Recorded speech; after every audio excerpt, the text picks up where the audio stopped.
Hey, hey, hey. I am back. I am back. Y'all, I am so happy to be back. I am so happy to be able to be back because I have been out of pocket for a minute. I sure have. I sure have. Been doing some things. Can't really tell you what I've been doing, but just know that some announcements are forthcoming. But your girl has been busy. She has been busy. So I am going to just uh, throw a highlight out here and I am going to give a person or two a minute. And Michelle shows up. I love that girl. Michelle is here. Rain, sleet, snow, all the things. Michelle, I sure do appreciate you. Tag some people.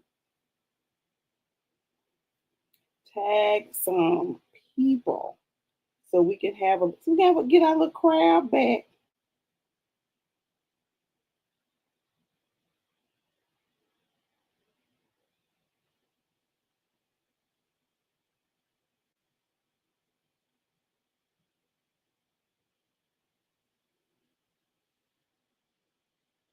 But at any rate, we only needed two or three. We only need two or three. So I'm gonna let you do what you do best because what you do real good is tag the people. And I'm going to get my teaching on, and we will see them when they get here, right? So, y'all, this is Tea and Truth with Karen Booth. I am back. I am the baggage handler. I help you clear out the baggage of things that you have carried in your soul. And so today we are talking about confidence. We're talking about confidence. And I would just like for you to know that confidence requires evidence. Confidence requires evidence. I want to challenge the way that we think about confidence because a lot of us think, and I'm guilty of this thought process as well. Oh, and I didn't tell you what I had in my cup. I am in my office, and today I have black cherry berry tea. Yes, tea tends to calm me down, and I have been hyped up for a while. So, some calming down of my nervous system is in order. So many think that confidence is simply a personality trait that you are born with, and you either have it or you don't. I got this cup. Where did I get this cup? Oh my god! At a restaurant that is no longer open anymore. I believe I got this cup at Brown's restaurant. It was a buffet, and then here's my cake on the other side. And so, a lot of us think that confidence is a personality trait. You just either have it or you don't. And I would argue that confidence is actually something that you build. Ask me how I know. I'm glad you asked. Um, the definition itself tells us how. Confidence is the state of being certain. We have defined that for the past, well, not last week and not the week before because I've been doing stuff. But when I first started talking about confidence, I defined it for y'all as the quality or state of being certain. Certain of what? Certain that I can, certain that I'm able, certain that I can do it, certain that I can handle what life places before me and I'll finish what I have started. Certain has a couple of definitions. The one I'm going to use, the one I'm going to use, I think in Merriam-Webster, I think it was 3A, maybe it's 3B. Certain is known or proved to be true. And I looked at all the varied ways that it was defined, and I said this fits because I learned from my permanent roommate that I do not celebrate my wins. I'm going somewhere with this. Follow me along. I do not celebrate my wins, or I do a bad job of celebrating my wins. Like I can accomplish something. He told me this. He said you can have a big success for something. You can accomplish something that a lot of people don't do, and then you'll just be like, okay, now what is the next thing to do? Why? Because it was always the next thing to do when I was growing up. When you grow up a certain kind of way, it's all see, Michelle, it's all when you grew up a certain kind of way. It was always that's great, but now you need to do this. Now, it was designed that way so that you would never just do this one thing and do nothing else. It was always, achieve higher, climb higher, do more. Always, always be there. And that's great. That's great. The step that was missed in there is let us acknowledge what you have done. You have done something great. You have done something good. And I'm going to tell you this with my chubby self, you do not have to go eat to celebrate everything. Take that to heart. With my chubby self, I did say it. Let me fix that. With my soon to not be chubby self, you do not have to go eat to celebrate everything. And so Stephen was like, you do some really great stuff. And you don't let yourself enjoy what you did. And I thought, boy, shut up. But then as I thought about it some more, I was like, I don't do that. And so confidence has to be built on the evidence, right?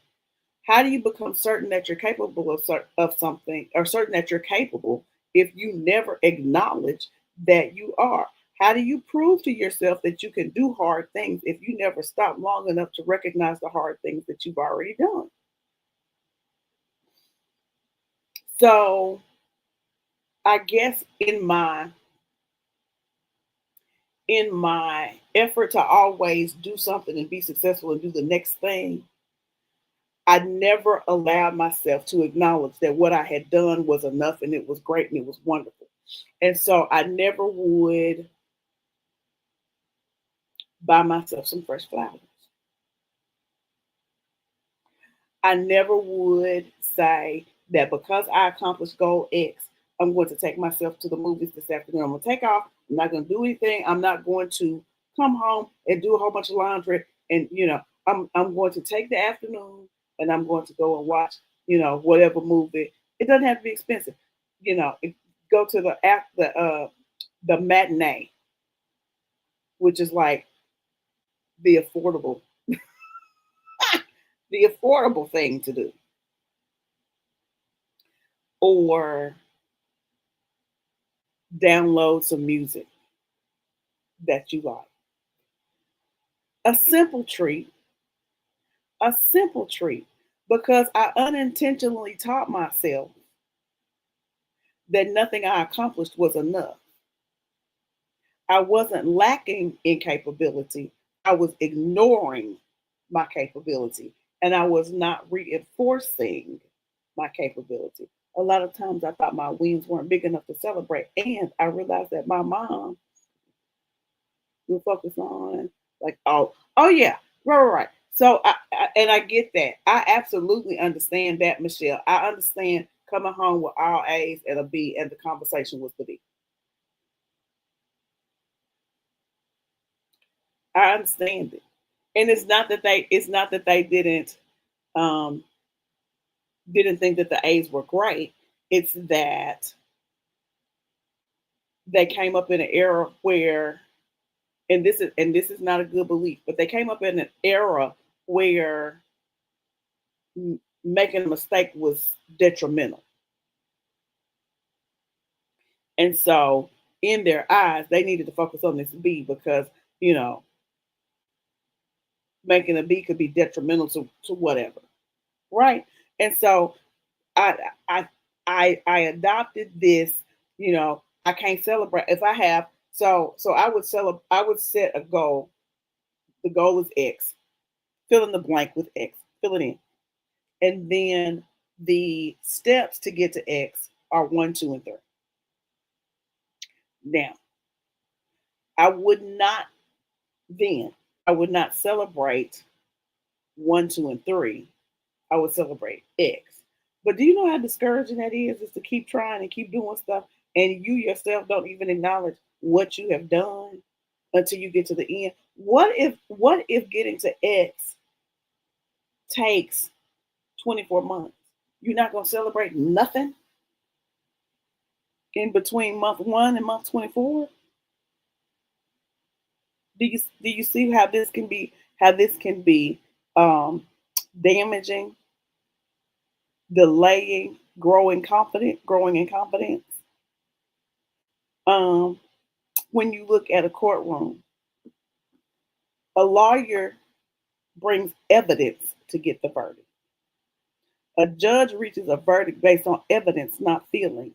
Our minds work the same way. Our minds work the same way. If you have a thought in your head that you can't do thing X, somebody told you along the way that you will not be fill in the blank. And so you believe that. And so you never take the time that when you accomplish something that is the opposite of what they said you would not be, you never take the time to say, you know what, I did it, right?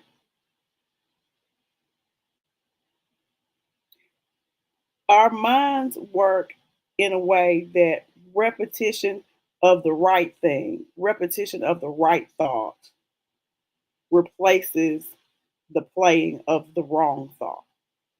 The repetition of I can do this replaces the thought of I can't do this. Repetition of the right thought that I am good at this replaces the thought that I am bad at this. I did not think I would be good at coming on live when I started coming on live. Because if you will recall, I used to sell purses. And baby, when I first did that, I wish I had a copy of that first time I went live. It was a hot mess. Hot mess. I didn't have people were doing live sales because this was during the pandemic. People were doing live sales, and they would have numbers and all these great sets and all these all these things. I didn't have nobody numbers. I didn't have nothing. I didn't have no sacks to send nobody stuff in. I didn't have nothing but some purses. I got on that thing.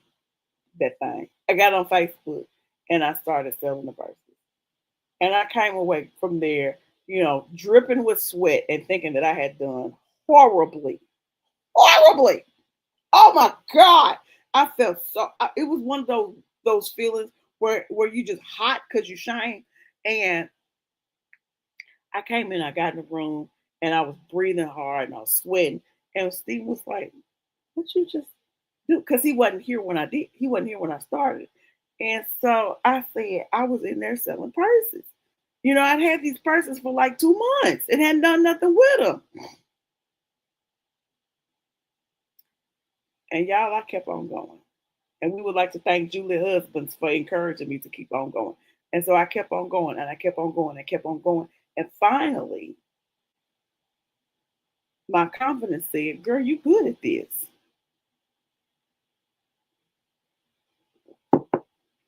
I kept on going. And I would tell myself, hey, Tanisha, I would tell myself, now that wasn't so bad. I would tell myself, I didn't do horribly. And then I would keep track of how many people would show up. And I say, they keep showing up. I remember when I was happy that I had 8 people on the live. And then after keeping on showing up, I had gotten up to 30 people on my live. Because I was selling purses. I was selling purses every week and the people was getting stimulated and it wasn't nobody at work. And so it was just some stuff for people. And so I built my confidence in that area.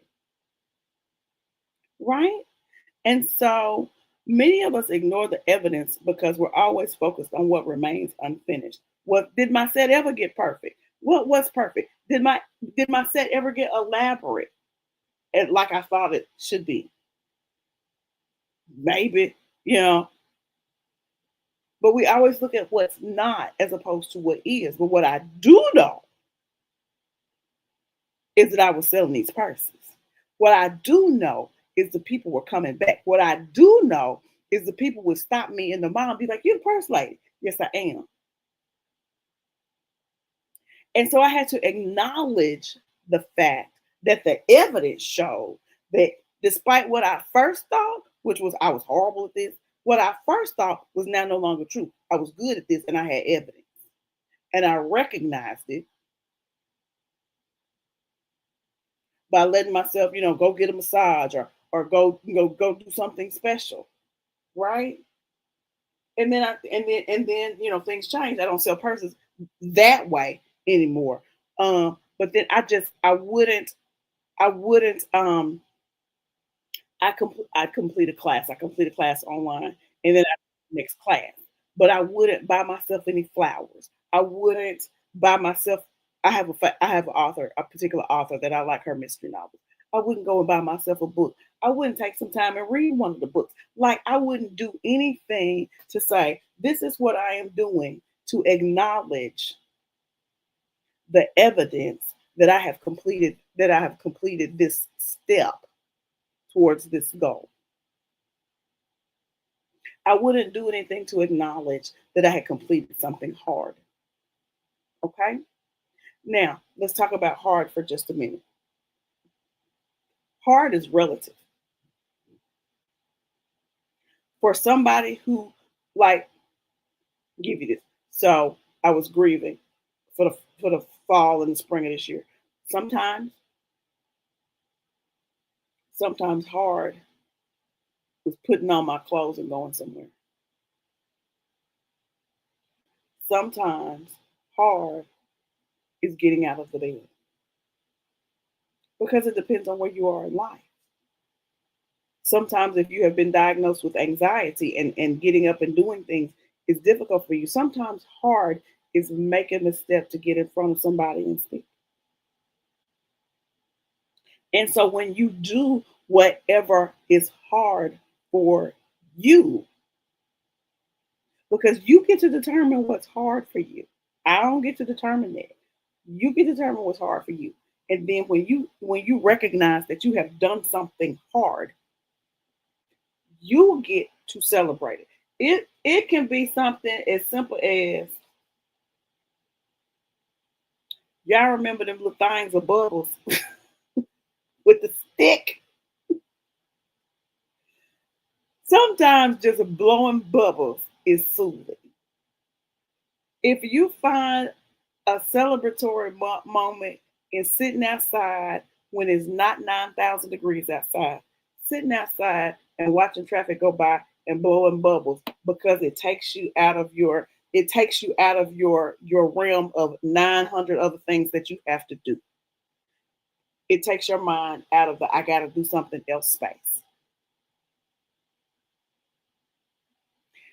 Then get you some bubbles and celebrate that. Get you some dish soap and some water and make you some and go blow you some bubbles. Right?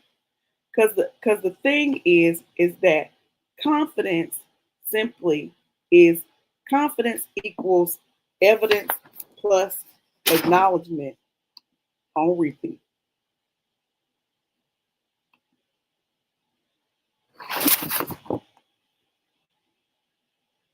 Because once you keep acknowledging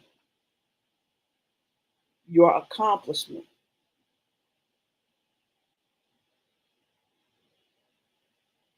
once you keep acknowledging your accomplishments, go back and write the last 10 things down that you've done. Once you celebrate that, once you have the evidence because you've done it. You have the evidence. You acknowledge it and you acknowledge it by celebrating it. Celebrate your small wins. No win is small. Celebrate all of your wins.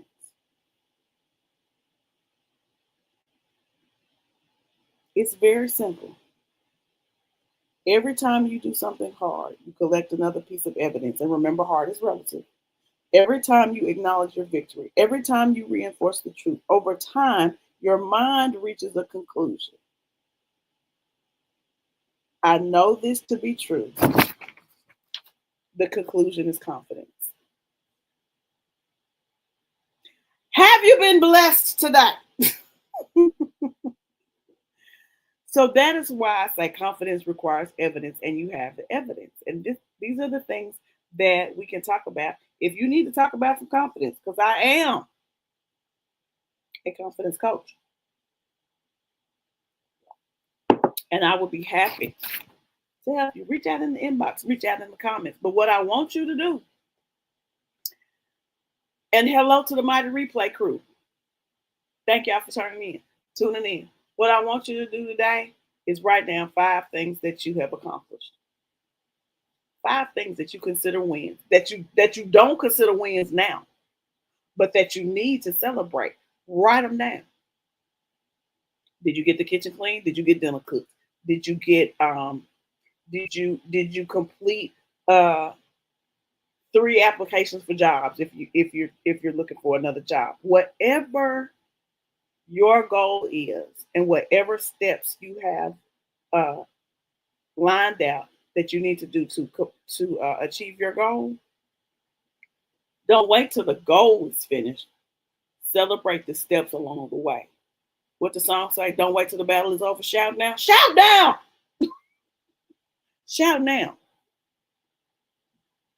Build your confidence. And though when you have a high confidence, when you have certainty, when you have something that you prove and know to be true.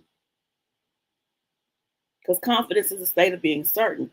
Being certain is known or proven to be true. When you have confidence and certainty, then you have the reinforcement that you need to go on and accomplish the next thing.